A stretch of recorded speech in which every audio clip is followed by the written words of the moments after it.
First contact, final warning. The signal arrived on a Tuesday. At Earth's Deep Space Monitoring Station Artemis, positioned in lunar orbit, Lieutenant Marcus Reeves stared at his console with growing confusion.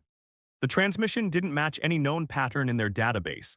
Not human, not the handful of peaceful alien civilizations they'd encountered in humanity's brief venture to the stars. Director Ortiz, you need to see this, Marcus called, his fingers hovering above the holographic display. It's pulsing on frequencies we've never recorded before.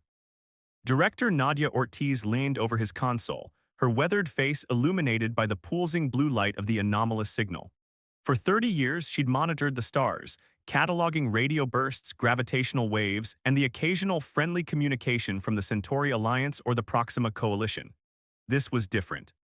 "Where's it coming from?" she asked, voice barely above a whisper. "That's the thing," Marcus replied, pulling up a star chart. "It's coming from the Cygnus Void."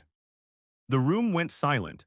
The Cygnus Void, a vast region of space where stars seemed unusually scarce, where electromagnetic anomalies garbled sensors, and where 3 exploration vessels had vanished over the past decade. Earthfleet had declared it off-limits after the disappearance of the EFS Pathfinder with all hands aboard. "Get me Fleet Command," Ortiz ordered, Priority Alpha.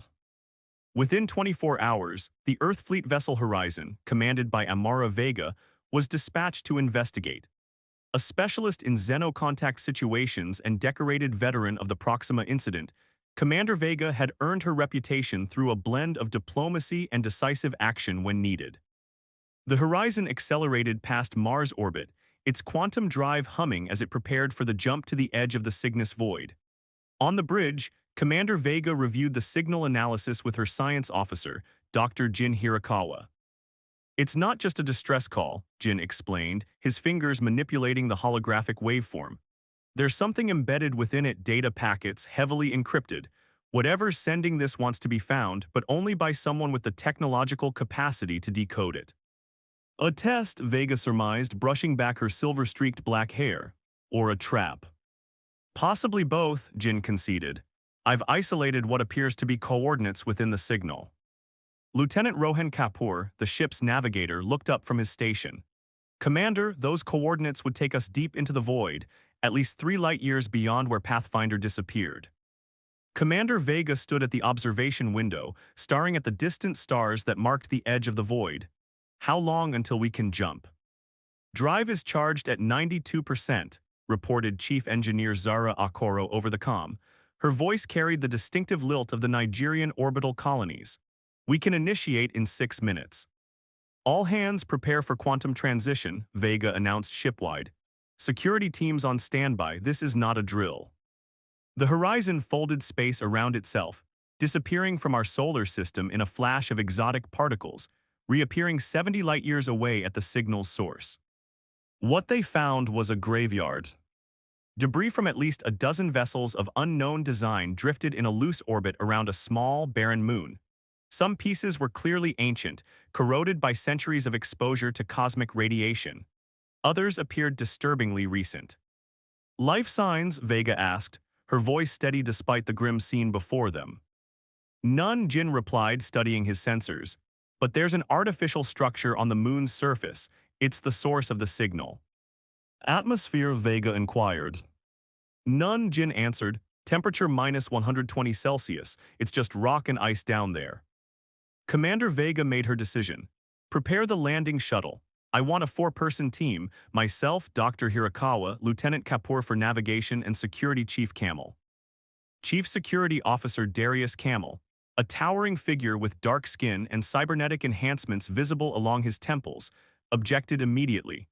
"Commander, protocol dictates that you remain aboard during first contact scenarios with unknown variables." Vega fixed him with a steady gaze.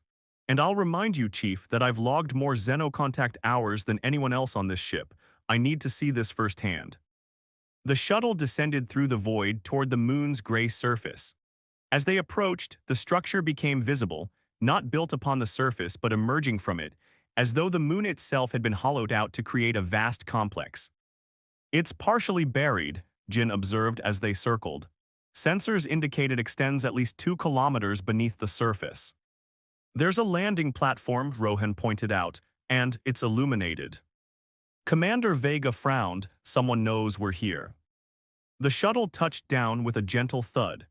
The team donned their exosuits, weapons secured but accessible, and proceeded toward an airlock that had begun cycling as soon as they landed.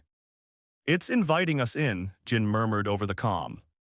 "Stay alert," Vega ordered. "Camel, you're on point." The airlock opened to a corridor of gleaming metal, surfaces etched with intricate patterns that seemed to shift under their helmet lights. Artificial gravity and atmosphere registered on their suit sensors. "Breathable," Jin confirmed after analysis, "though I recommend keeping helmets sealed until we know more." They proceeded deeper, following the signal to a vast chamber at the heart of the facility. The room was circular, its walls lined with what appeared to be stasis pods, most damaged or empty. At the center stood a single intact unit, pulsing with the same rhythm as the distress signal. "Jin, what are we looking at?" Vega asked, approaching the central pod cautiously. "It's some kind of containment system," he replied, scanning the unit. "There's something inside, but these readings, they don't make sense. It's both organic and technological, and it's aware." The pod's surface cleared, becoming transparent. Inside floated what appeared to be a crystalline structure, intricate and beautiful, threads of luminescent energy flowing through it like blood through veins. "It's alive," Jin whispered in awe. Before anyone could respond, the facility's systems surged to life around them. Holographic displays activated, projecting unfamiliar symbols that rapidly shifted and changed. "It's trying to communicate," Jin said, his implants working to process the information. "I think." He never finished the sentence. The pod hissed open, and the crystalline entity within pulsed once brilliantly. Every electronic system in their suits went haywire. Camel's cybernetic enhancements sparked, causing him to cry out in pain. Commander Vega rushed to assist him, but stopped when a new presence filled the chamber. A holographic figure, humanoid but clearly alien, with elongated features and eyes that seemed to contain galaxies. "You have responded to the Sentinel's call," the figure spoke, its voice somehow translating directly into their minds. "You have proven your technological readiness. The test is complete." "What test?" Vega demanded. "Who are you?" "We are the Ascended," the figure replied. "We seeded the stars with life when your kind still crawled from oceans.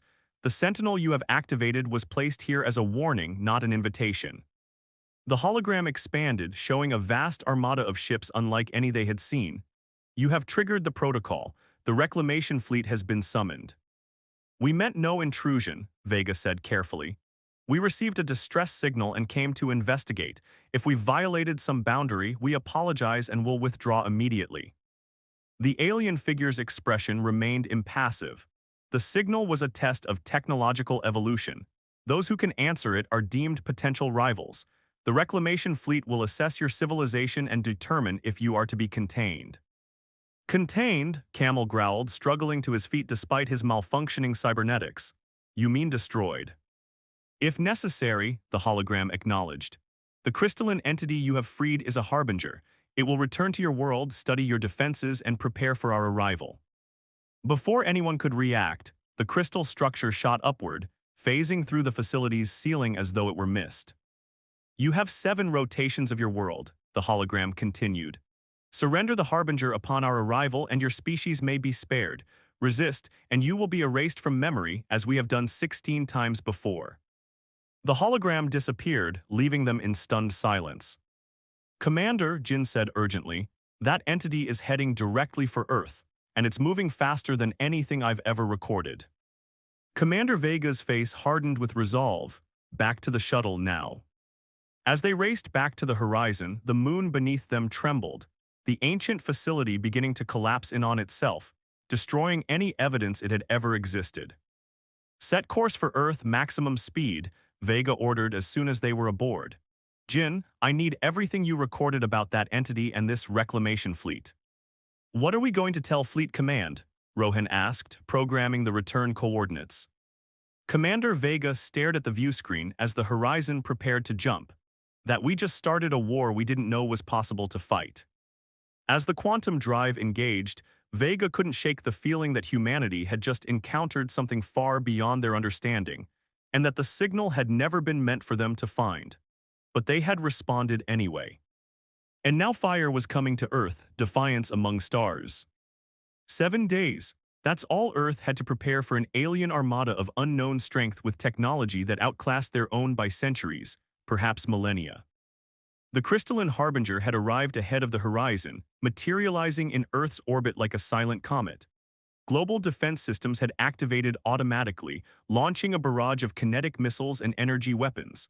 Not a single shot connected, the entity simply wasn't there when the attack should have landed, as though it existed partially outside normal spacetime. In the high-security chamber beneath Geneva's United Earth Government headquarters, the Emergency Defense Council convened. Representatives from every major nation and orbital colony sat in tense silence as Commander Vega finished her briefing. So these Ascended want us to simply hand over this harbinger when they arrive? Admiral Takeo Yoshida asked, his holographic form flickering slightly from his lunar base. That's their demand, Vega confirmed. But based on what we witnessed, I believe surrendering would only delay the inevitable. They referred to us as potential rivals, they're not looking for peaceful coexistence. General Fatima Hassan, Earth Defense Force Commander, leaned forward. What are our options? You said conventional weapons had no effect on this harbinger. Dr. Jin Hirakawa stepped forward, bringing up a holographic display of the crystalline entity, now contained in a specialized field at Lunar Base Artemis. We've been studying it since containment. It's unlike anything we've encountered, a biomechanical intelligence with quantum properties. It shifts partially out of our dimension when threatened. Can we destroy it? Someone asked. Jin shook his head. Not with current technology, but we might be able to use it. He gestured and the display changed to show complex schematics. The entity communicates through quantum entanglement. We believe we can reverse engineer aspects of this technology, not fully, but enough to potentially give us an edge. Admiral Yoshida's expression hardened. You want to use alien tech we barely understand against an enemy who mastered it eons ago. That's desperation, not strategy. With respect, Admiral, Vega countered, desperation is exactly where we stand. The Ascended have done this before 16 times, they said. 16 civilizations erased because they responded to the same trap we did. The room fell silent as the implications sank in. How long until the fleet arrives? General Hassan asked. 5 days, Vega replied, based on our readings of the Harbinger's trajectory.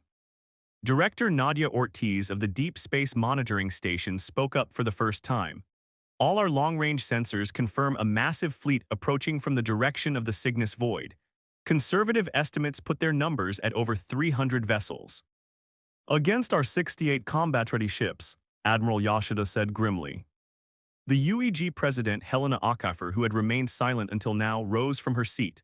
Dr. Hirakawa, Commander Vega, you have 72 hours to develop something from this technology. Admiral Yoshida, General Hassan, prepare our defenses as if that plan will fail because it very well might. Her gaze swept the room. Humanity stands alone against this threat. We cannot afford division or hesitation now. For the next 3 days, the brightest minds on Earth and Luna worked without rest. Jin Hirakawa led a team of quantum physicists, engineers, and xenobiologists in studying the Harbinger, while Zara Akoro and her engineering crew from the Horizon adapted their findings into practical applications. Their breakthrough came 48 hours before the Ascended Fleet's arrival. It's not a weapon, Jin explained to Commander Vega as they stood in the cavernous testing chamber beneath Lunar Base Artemis. It's more of a dimensional anchor. Before them floated a modified version of the Horizon's quantum drive, now integrated with crystalline components harvested from samples of the Harbinger. The Ascended ships use the same quantum principles as the Harbinger, Jin continued. They exist partially out of phase with normal spacetime. That's why conventional weapons would be useless against them. But this device forces anything within its radius to fully materialize in our dimension. Making them vulnerable, Vega realized, but the range. Limited, Jin admitted.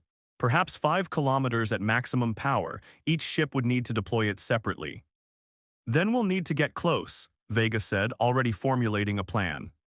Within hours, every available ship in Earth's fleet was being retrofitted with the new technology, now designated phase-lock systems. Training simulations ran continuously as crews learned to operate the unfamiliar equipment. The Ascended arrived exactly as predicted, 327 vessels of varying sizes, emerging from what appeared to be tears in space itself. Their designs were organic and crystalline, like coral formations grown in the void, beautiful and terrifying. In orbit around Earth, 68 human vessels waited, arranged in a defensive sphere. The communications channel crackled to life, and the same holographic figure that had appeared in the Moon facility materialized on every command bridge in Earth's fleet. "You have not surrendered the Harbinger," the Ascended stated, voice echoing with ancient power. "Your defiance was anticipated but is ultimately futile." Commander Vega, now aboard the Horizon as lead tactical officer for the Defense Fleet, opened a channel. "We've studied your Harbinger. We know what you are, not gods, just beings who have forgotten what it means to face a challenge. You call yourselves the Ascended, but all I see are bullies who have forgotten how to fight equals." The hologram's expression remained impassive. "You are not our equals, you are barely sapient by our measure, your destruction will be swift." "Then come and try," Vega challenged. The channel closed. The Ascended fleet began to advance, moving with impossible grace, like dancers choreographed by the stars themselves. "All ships," Admiral Yoshida broadcast from the flagship Intrepid, "execute Operation Lighthouse." Earth's fleet scattered, breaking formation in what appeared to be panicked disarray. The Ascended fleet followed, dividing to pursue the fleeing human vessels. It was exactly what Vega had planned. "Now," she commanded as 3 Ascended vessels closed on the horizon. Chief Engineer Okoro activated the phase lock system, and a wave of distortion spread outward from the ship. The effect was immediate. The pursuing alien ships shuddered, their sleek surfaces becoming fully solid as they were forced completely into normal space. Suddenly vulnerable, they had no defense against the barrage of kinetic rounds that the Horizon unleashed. Across Earth's orbit, the same scene played out dozens of times. Human ships activated their phase lock systems, forced the Ascended vessels into materialization, and struck with everything they had. But the Ascended adapted quickly. Their larger vessels held back, launching smaller craft that sacrificed themselves to deplete the energy reserves of the phase lock systems. "They're learning," Jin warned over the fleet-wide channel. "The systems can only operate for 8 minutes before requiring recharge." On the Horizon's bridge, Vega watched as the tide began to turn. Despite their initial success, Earth's fleet was being systematically overwhelmed. The Ascended command ship, a massive crystalline structure that dwarfed everything else in their fleet, remained untouched at the rear of their formation. "There's the key," Vega murmured, studying the tactical display. "Rohan, plot me a course directly to their command vessel. Zara, I need everything the quantum drive can give us." "Commander," Security Chief Camel objected, "that's suicide. Their flagship is surrounded by at least 40 escort ships." "Not suicide," Vega corrected him. "Sacrifice if necessary." She opened a channel to Admiral Yoshida. "Admiral, I need a diversion, something big enough to draw attention from all quadrants." Understanding dawned in the Admiral's eyes. "You're going for their command ship." "It's the only way," Vega confirmed. "If they're hierarchical like we suspect, destroying their leadership might disrupt their entire fleet." Legacy of Stars. 6 months had passed since the Battle of Earth's orbit, as historians were already calling it. The wreckage of both human and Ascended vessels had been meticulously salvaged, each fragment studied for technological insights that might give humanity an edge in the coming years. Commander Amara Vega stood on the observation deck of the newly commissioned EFS Vanguard, Earth's first true warship built with reverse-engineered Ascended technology. At twice the size of the Horizon, with integrated phase-lock systems and quantum-enhanced weaponry, it represented humanity's determination to never again be caught unprepared. "Impressive, isn't she?" Admiral Yoshida remarked, joining Vega by the viewport. His injuries had healed, though he now walked with a slight limp, a permanent reminder of what they had endured.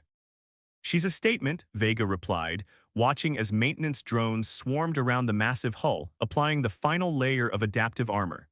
"But will it be enough if they return in greater numbers?" Yoshida's expression hardened. "That's why we're not waiting for them to come to us. The Defense Council has approved your expedition.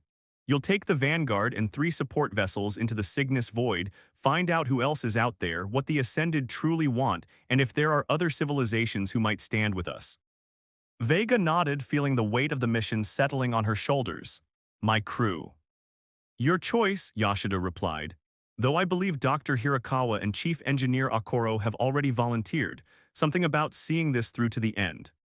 A small smile crossed Vega's face, and Kapoor and Camel, both recovered and ready.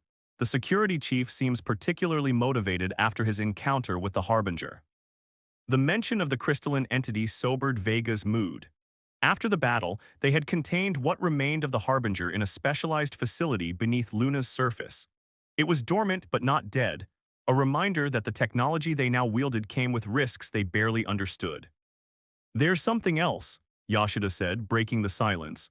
"Something we found in the data core of an ascended scout ship that crashed relatively intact." He handed Vega a secure tablet. On it was displayed what appeared to be a star map, with various regions color-coded and annotated in the ascended language that Jin had partially deciphered. "What am I looking at?" Vega asked. "A catalog of civilizations," Yoshida explained. "The 16 they claim to have erased are marked in red, but there are others, dozens more, marked in different colors. Some appear to be allies, others subjects, and still others, we're not sure." Vega studied the map intently. "They're an empire, not just a singular advanced race." "Precisely, and based on this data, they've been expanding for at least 20,000 years. Their territory encompasses nearly a third of the galaxy. And yet they sent only 300 ships against Earth," Vega mused. "Why not thousands?" Yoshida's expression was grim. "That's one of the questions your expedition needs to answer. Were we faced with a splinter faction, a testing force, or is there something limiting their ability to project power?" The next morning, Vega met with her core team in what would become the Vanguard's Strategic Operations Center. Jin Hirakawa, Zara Akoro, Rohan Kapoor, and Darius Camel, all veterans of the Horizon, all survivors of humanity's first interstellar conflict. "The mission parameters are broad," Vega explained, activating the holographic display at the center of the room. The star map from the Ascended data core materialized before them. "We're to explore the edge of Ascended territory, gather intelligence on their capabilities and intentions, and identify potential allies among other spacefaring civilizations." "And if we encounter hostile Ascended forces?" Camel asked, the cybernetic enhancements along his temples now more pronounced, upgraded with salvaged alien tech. "We engage only if necessary for survival," Vega replied firmly. "This is primarily a reconnaissance mission. The last thing Earth needs is to provoke a full-scale war before we're ready." Jin studied the star map with intense focus. "These markings here," he said, indicating a cluster of stars near the boundary of Ascended territory, "they're different from the others. Based on my translation work, I believe they represent civilizations that successfully resisted Ascended dominance." "Potential allies," Zara suggested, her dark eyes gleaming with interest. "Or potential competitors," Camel countered. "Either way," Vega decided, "that's our first destination." 2 weeks later, the Vanguard and its 3 escort vessels, the Defiant, the Intrepid, and the Resolute, prepared for their maiden voyage. Earth's first expeditionary fleet stood ready to venture beyond the boundaries of known space, carrying with them humanity's hopes for survival in a galaxy more dangerous and complex than anyone had imagined. In her quarters aboard the Vanguard, Commander Vega recorded what might be her final log entry from Earth's solar system. "We depart with no illusions about what we face. The Ascended are ancient, powerful, and have technologies we barely comprehend. But they have also revealed something they perhaps did not intend. They can be defeated. They can be surprised. Despite millennia of unchallenged dominance, they were unprepared for a species that refused to bend, that chose defiance over extinction. Our mission may determine humanity's fate. If we succeed, we return with knowledge and alliances that could secure our place among the stars. If we fail, then Earth must prepare for a storm unlike any in human history. Either way, what we discovered on that barren moon has forever changed our destiny. The distress signal wasn't meant for us, but our response has announced humanity's presence on the galactic stage. And we will not go quietly." The expedition fleet departed Earth orbit 3 days later, its quantum drives creating brief, beautiful distortions against the backdrop of stars. In Geneva, the Defense Council watched the departure with a mixture of hope and trepidation. The path ahead was uncertain, but one thing had become abundantly clear: humanity would never again be content to remain isolated on its single world, oblivious to the ancient powers that moved through the cosmos. 6 months into their expedition, the Vanguard discovered its first potential ally, the Nahirian Collective, a species of sentient crystalline beings who had fought the Ascended to a stalemate centuries earlier. Their technology, while different from Earth's, complemented the phase-lock systems in ways that Jin and Zara immediately recognized as revolutionary.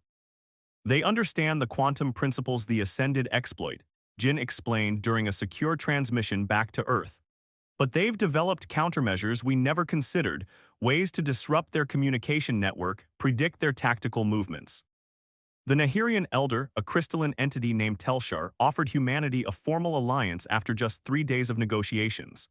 Your kind, the Elder conveyed through the translation matrix, achieved in one battle what took us centuries to learn. The Ascended fear you now as they should. You are the first in an age to destroy one of their command vessels. But with new allies came troubling revelations. The Ascended were mobilizing on a scale unseen for millennia.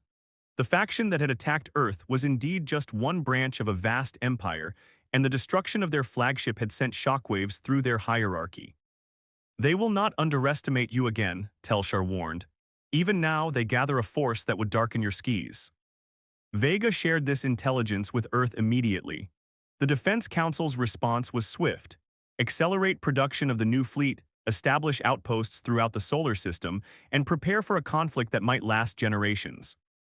As the Vanguard continued its mission, venturing deeper into the complex political landscape of the galaxy, they encountered more civilizations with their own reasons to fear or hate the Ascended. The insectoid Zaatril, whose homeworld had been cleansed for refusing tribute.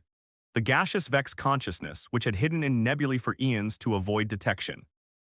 And most surprisingly, a faction of Ascended themselves who had broken away from the main empire, rejecting its policy of suppressing lesser species.